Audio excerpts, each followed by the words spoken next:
오늘은 갈라디아서 5장 16절에서 26절의 말씀을 가지고 전하기 원합니다.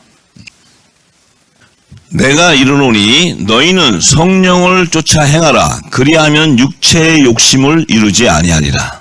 성령을 쫓는 자는 내 입술에서 그리스도의 향기가 나오는 거예요. 여러분들 안에 어떤 의가 있어요? 여러분들 안에 뭘 한번 해보고 싶은 일이 있어요? 그것은 내 육체의 욕심을 쫓는 거라는 거예요. 성령을 쫓는 게 아니에요. 성령을 쫓는 자는 내 의가 없어요. 할렐루야. 예. 그래서 육체의 소욕은 성령을 거스리는 거예요. 그러니까 내가 육체의 소욕이 있다면 성령을 거스린다는 것은 성령을 해방한다는 거예요. 성령은 나의 생각과 뜻하고 달라요.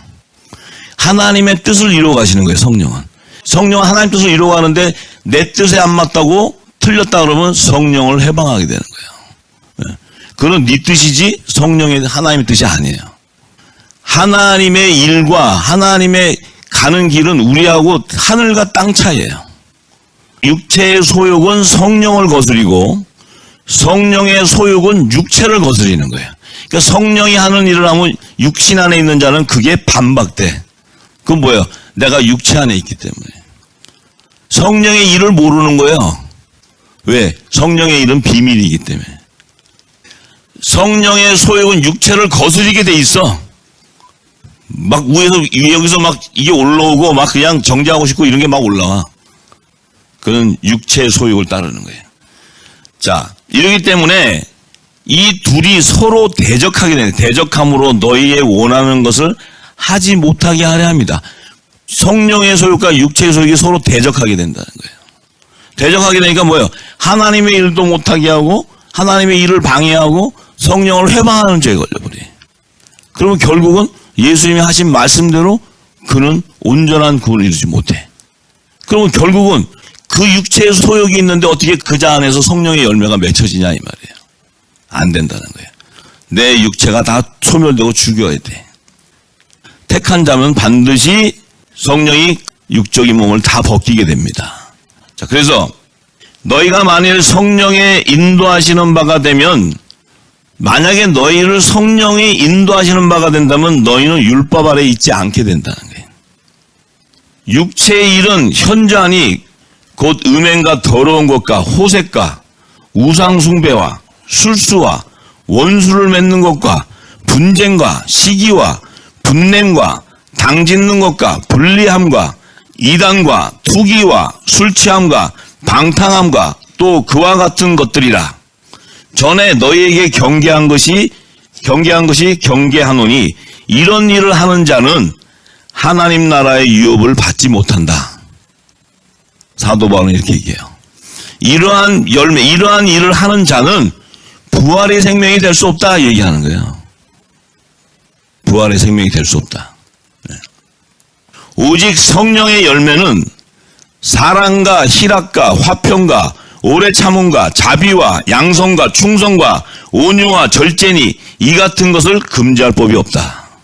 이 그리스도 예수의 사람은 육체와 함께 그 정과 욕심을 십자가에 못 박아 버렸다는 거예요. 육적인 몸이 벗겨졌다는 거예요. 육신이 죽어버린다는 거예요. 이 육신이 죽어야 영이 살아나는 거예요. 육신이 죽지 않고서는요, 자기가 하는 행위는 전부 성령을 대적하는 행위예요. 근데 자기는 마치 하나님의 일을 잘 알고 기도하는 자라 그래. 자기는 마치 성경을 다 안다 그래. 그걸 교만한 자라 해요. 영적 교만자. 하나님을 깊이 알면 할수록 변은 고개를 숙이게 돼 있어요. 왜냐하면 그 크신 하나님이시기 때문에. 저도 성경을 하나님이 다 풀어줘 주면서 아직도 길보고 아직도 하나님의 깊이는 끝도 없고, 그 깊이를 들어가면 들어갈수록 참으로 이 하나님을 크기를 더 알면 할수록 나는 더 작아지게 돼 있어요. 너무 크신 하나님이에요. 너무 크신 하나님. 만일 우리가 성령으로 살면 또한 성령으로 행할지니 헛된 영광을 구하여 서로 격동하고 서로 투기하지 말지니라. 자, 사도 바울은 성령의 열매와 사단의 열매를 얘기하는 거예요. 성령의 열매라는 것은 생명나무이신 예수 그리스도의 향기가 나와야 돼. 성령의 열매는. 그 열매는 반드시 그리스도의 마음이 담겨져 있어야 돼. 그리고 그리스도의 성품이 나와야 돼요. 성령의 열매는 반드시 그리스도의 형상으로 변화하게 돼 있어요. 왜냐하면 영원전부터 말씀 안에 있었던 영의 생명이었기 때문에 그래요. 그래서 말씀 안에 있었기 때문에 본질이 같다는 거예요. 같기 때문에 그리스도의 지체이기 때문에 남자의 머리 대신 예수님, 그 교회, 하늘에서 속한 교회 머리인 예수님의 그 머리에서 나오는 그 말씀과 모든 생각이 다 지체가 그 안에 담겨지게 된다는 거죠. 그래야 머리가 예수님이 어떤 명령을 하면 손이 움직이게 되고 발이 움직이게 되고 지체가 건강하게 움직이게 되는 거예요. 그런데 만약에 성령의 열매가 아니라면 그리스도의 말씀을 대적하게 된다는 거예요. 자기는 안 대적하게 한다 그러는데 대적하게 돼 있어요. 본인이 속는 거예요. 자, 예수님이 오셨을 당시에 헤롯 성전의 제사장, 율법의 학자들, 서기관, 장로들, 구약의 성경을, 모세오경을 달달달달 외우고 말씀을 달달달 외우고 기도를 아주 그냥 입에다 달듯이 줄줄줄줄 해나가고, 이러한 사람들이 보기에는 정말 진짜 영적인 사람 같고 하나님을 잘 믿는 사람 같이 보였는데 예수님 오셔서 그들에게 뭐라 그래요? 저들은 성도들을 지옥 자식 만드는 자라고 얘기했어요. 독사 같은 놈들이라고 했어요, 예수님이. 아니, 성경을 그렇게 줄줄줄줄 외우고 그렇게 기도를 그렇게 유창하게 하고 회개도 그렇게 잘하고 뭐 기도의 영이 있다고 하는데 왜 예수님이 독사 같은 자식이라고 저들은 교인 하나를 지옥 자식 만드는 자식이라고 저주를 해버려요. 왜 그래요? 그리스도의 말씀을 대적하는 자들이니까 그래요. 대적하는 자들이니까. 이 말씀은 경홀히 여기고 막 그냥 아이고 나도 다 알아. 그것이 아니고 이 말씀이 내게 실체가 된다는 거예요. 살아있기 때문에. 그냥 눈으로 보이는 글로 보이고 뭐 하나님은 안 보이니까 경홀히 여기고 자기 맘대로야. 그렇지만 그렇지 않아요. 하나님 말씀대로 이루어져요. 예. 그러니까 말씀을 경홀히 여기면 안 되고 경솔하면 안 돼요. 주야로 묵상하고 겸손해야 돼요. 말씀 앞에. 그리고 하나님 말씀 앞에 높아질 자가 아무도 없어요. 왜? 그 진리가 비춰지면 내 부족이 다 드러나고 다 보여요. 근데 교만한 자는 그걸 가려요. 가리고 나도 안다 그래 다. 그건 불쌍한 자예요. 불쌍한 자. 자, 그래서 반드시 성령의 열매는 그리스도의 거룩한 신부가 되는 거예요. 신부가. 성령의 약속을 받은 자들의 부활체가 되는 거예요. 부활체가. 성령의 열매는. 성령의 열매하니까 무슨 어떤 나무의 열매라는 것이 아니고 결국은 생명나무의 실과를 의미하는 건데, 성령이라는 것은 아들의 영, 창세전에 하나님 품에 있었던 그 영의 말씀이었다는 거예요. 말씀. 그 말씀이 이 땅에 와서 열매로 맺혀지는데, 우리 사람들 안에 그 말씀이 임했을 때 내 안에 성령의 약속을 받은 자는 반드시 성령의 세례가 임하게 된다는 거죠. 성령의 세례가 임하게 되면 내 안에 무슨 현상이 일어나냐? 예수님이 오셔서 하신 모든 비유의 말씀, 하늘의 비밀이 열리게 된다는 거예요. 그래, 하늘의 비밀이 열리게 되기 때문에 하나님의 음성을 들을 수 있는 거예요. 그래야 내 영이 기뻐하고 그 말씀에 순종해 가는 건 내 육이 순종해 가는 게 아니고 내 안에 있는 영이 살아야 그 영이 순종해 가는 거예요. 그래서 영의 사람이라는 거예요. 그 사람의 기도는 우리가 들을 때 유창한 랄랄랄라 기도가 아니에요. 그들은 아주 세밀한 음성일지라도 하나님을 움직이는 영의 기도를 하는 자예요. 영의 기도. 자, 그래서 이 성령의 9가지의 열매를 보니까 첫째가 사랑이라 그랬어요. 사랑. 사랑이라는 말은요, 굉장히 깊은 의미가 있어요. 이 땅에서도 육신을 갖고 있는 이 사람들 안에서도 서로 사랑이라는 거는 알잖아요. 서로 이렇게 친하고 가까우면 그 느낌이 오잖아요. 이렇게 사랑하는 마음이. 근데 하나님의 사랑은 똑같아요. 하나님의 자녀들에게 그 부모로서의 사랑이 오는데, 하나님은 영이시기 때문에 우리에게 어떤 음성으로 아유 양 얘들아 너무 너희들 귀엽고 착하다 내가 너무 너희들 사랑한다 이러는 것이 아니고 하나님은 영이시기 때문에 반드시 말씀을 통해 교류가 일어난다는 거예요. 교류가. 그래서 이 성경을 주신 거예요. 이 성경에 기록해 주신 것이 하나님의 사랑을 담은 영체란 말이에요. 영체. 그러니까 이 말씀 속에서 나의 사랑을 너희들이 경험하고 찾으라는 거예요. 연합을 이루라는 거예요. 이 말씀하고. 그러면 그 말씀이 바로 사랑이라는 거예요. 하나님은 사랑이시고 하나님은 말씀이시기 때문에 그 말씀은 바로 예수 그리스도라는 거예요. 그래서 하나님이 세상을 저런 사랑해서 예수님을 이 땅에 보내주시는 거예요. 그 예수님이 누구예요? 말씀이에요. 말씀. 말씀을 보내주는 거예요. 왜 보내주세요? 새 언약으로 중보자로 보내주세요. 왜 보내주세요? 이 땅에 첫 언약을 줬는데 그 말씀을 여기 있는 자들이 이해할 수가 없기 때문에 이 새 언약의 중보자가 와서 그 말씀을 풀어주는 거예요. 창세전에 감춘 비밀들을 다 풀어주는 그 말씀이 오순절날 성령이 와서 성령이 그 말씀을 예수님이 오셔서 풀어준 말씀을 다시 깨닫게 하고 기억나게 하고 그 비유를 풀어주신다는 거예요. 성령이. 그래서 그 사랑을 느끼고 그 말씀을 알면 그 안에 하나님의 사랑이 바로 뭡니까? 너희들을 영생으로 인도하고자 하는 하나님의 마음을 알게 되는 거예요. 그 말씀이 바로 우리를 인도하는 거예요. 영생으로. 할렐루야. 네.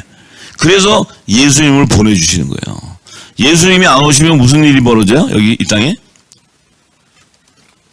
하나님이 말씀을 주셨어도 그 말씀은 의문의 문서이기 때문에 잠겨 있어서 풀 수가 없어. 하나님의 편지, 그 사랑이 담긴 편지를 알 자가 없다는 거예요. 알 자가. 그 예수님 오셔서 그걸 풀어주는 거예요. 그것도 창세전에 하나님 안에 감춰있는 그 마음을. 그 예수님이 풀어준 것을 성령이 와서 그것을 풀어줄 때 우리가 하나님의 마음이 이구나 하고 예수님이 풀어준 말씀이 다 풀어져 나오는 거예요.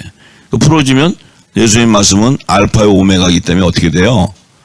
하나님의 모든 감춰진 비밀을 다 알게 된다는 거예요.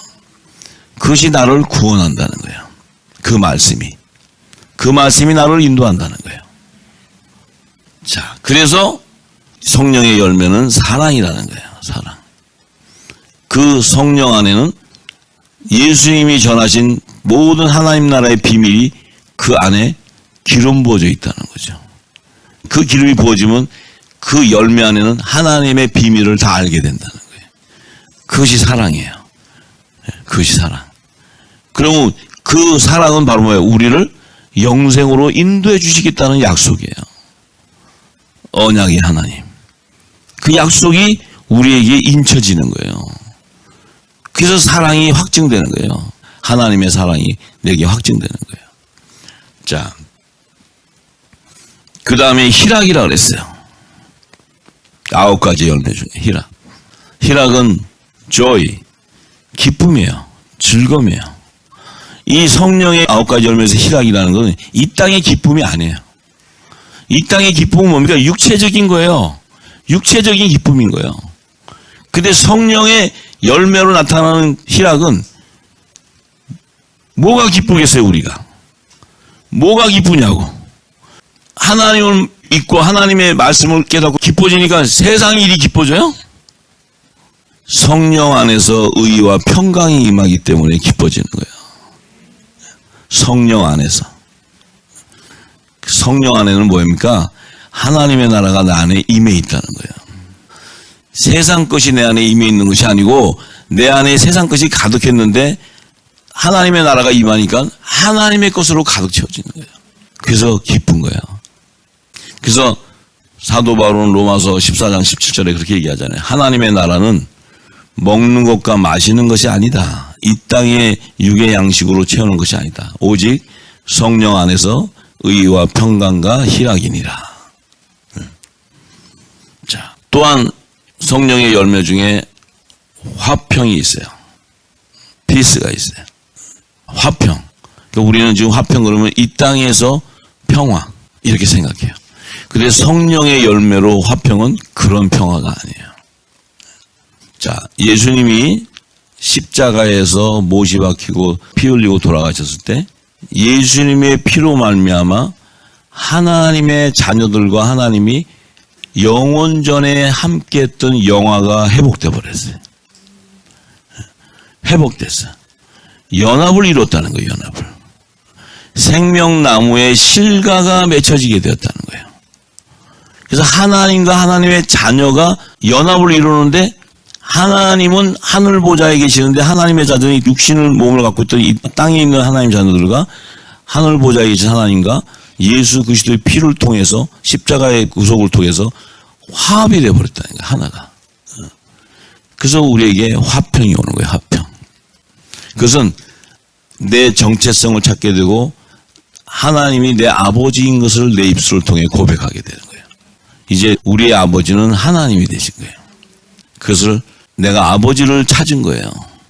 진짜 진정한 아버지를 찾은 거예요. 연합을 이룬 거예요. 이것을 화평이라고 그래요. 화평. 그래서 마태복음 5장 9절에죠. 화평케 하는 자는 하나님의 아들이라 칭함을 받는 복이 있다. 하나님의 아들로서 우리는 하나님의 아들이 뭔 줄 몰랐는데 이 진리의 성령이 와서 우리에게 기름 부으시니까 참 아버지를 만나게 되고, 그 아버지 안에 내가 영원전부터 함께 있었다는 진리를 알게 되고, 그 연합을 이루므로써 내가 화평케 되는 거야. 내가 그것을 또 이 복음을 전할 때 화평케 해주는 거야. 그래서 하나님의 아들이라고 일컬음을 받게 되는 거야. 그 복을 받는 거예요. 자, 요한복음 14장 27절에서 28절에 보면, 평안을 너희에게 끼치노니 곧 나의 평안을 너희에게 주노라. 내가 너희에게 주는 것은 세상이 주는 것 같이 아니하니라. 너희는 마음의 근심도 말고 두려워하지도 말라. 내가 갔다가 너희에게로 온다 하는 말을 너희가 들었나니 나를 사랑하였다면 나의 아버지께로 감을 기뻐하였으리라. 아버지는 나보다 크심이니라.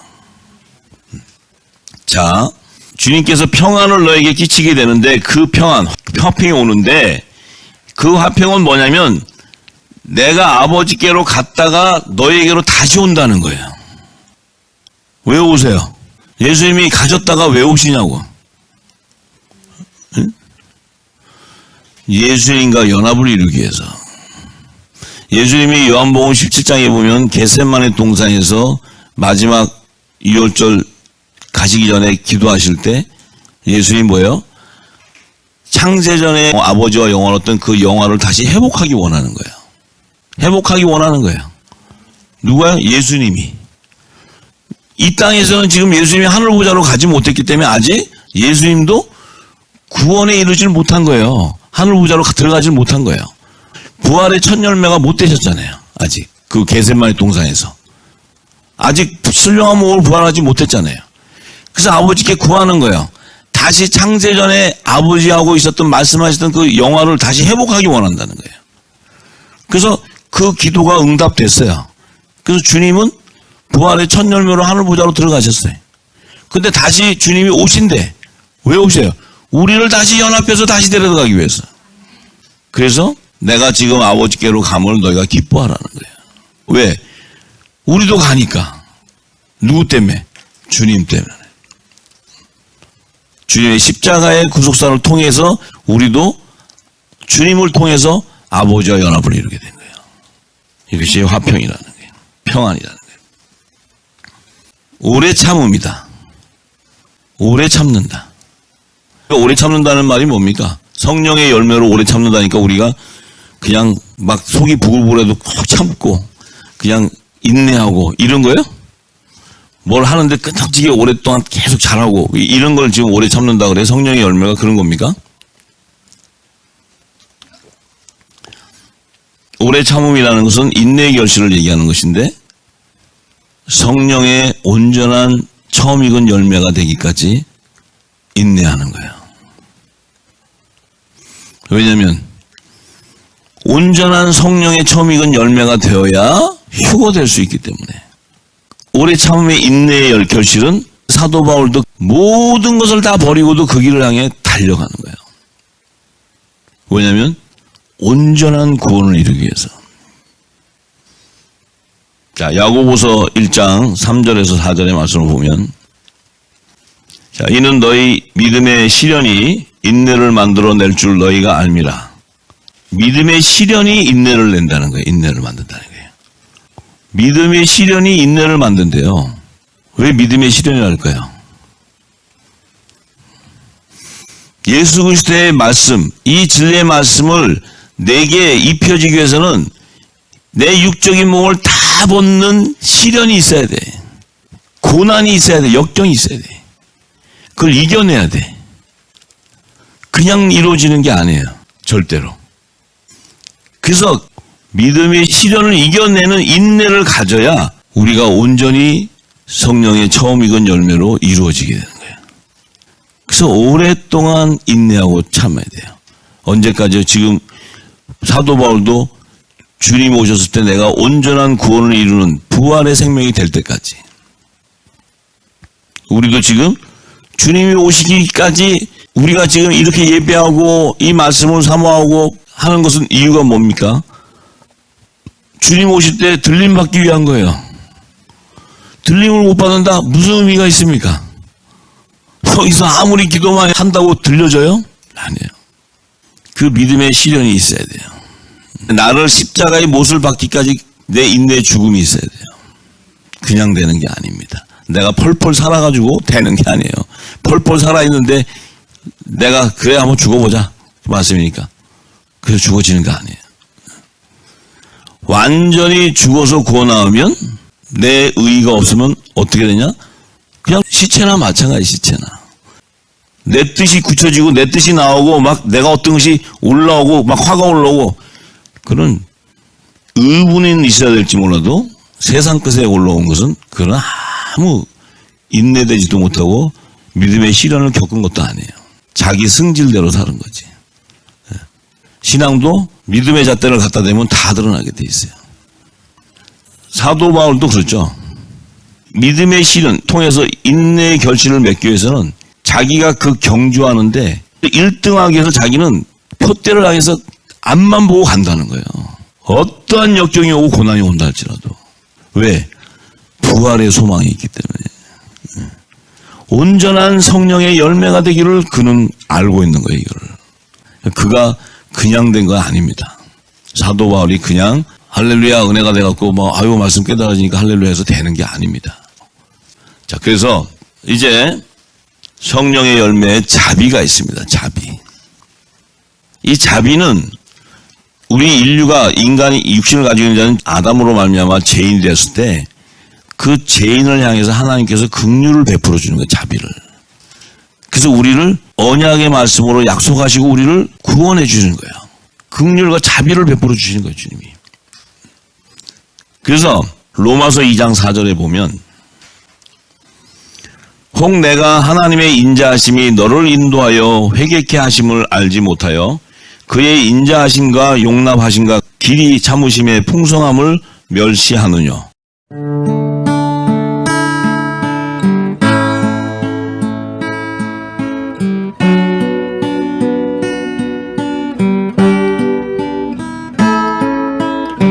신랑을 기다립니다. 나의 주 만왕의 왕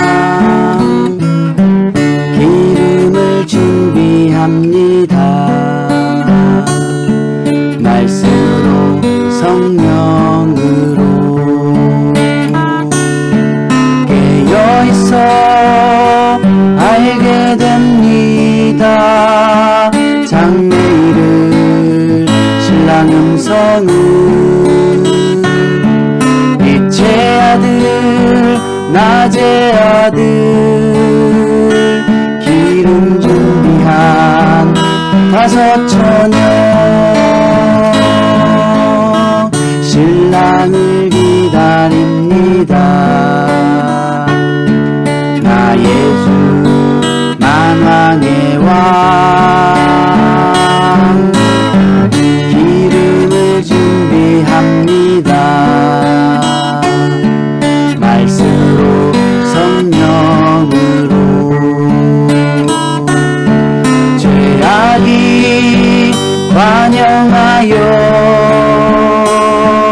깜깜함이 울릴 때 슬기로운 다섯 처녀 등불을 높이 듭니다. 신랑을 기다립니다. 심판주 만왕의 왕 예복을 입었습니다. 그리스도의 옷을 주님의 나팔 소리 공중에서 크게 울릴 때 슬기로운 다섯 처녀 혼인잔치에 참여합니다. 마라나타 아멘 주 예수여 어서 오소서. 마라나타 아멘 주 예수여 어서 오소서. 마라나타 아멘 주 예수여 어서 오소서.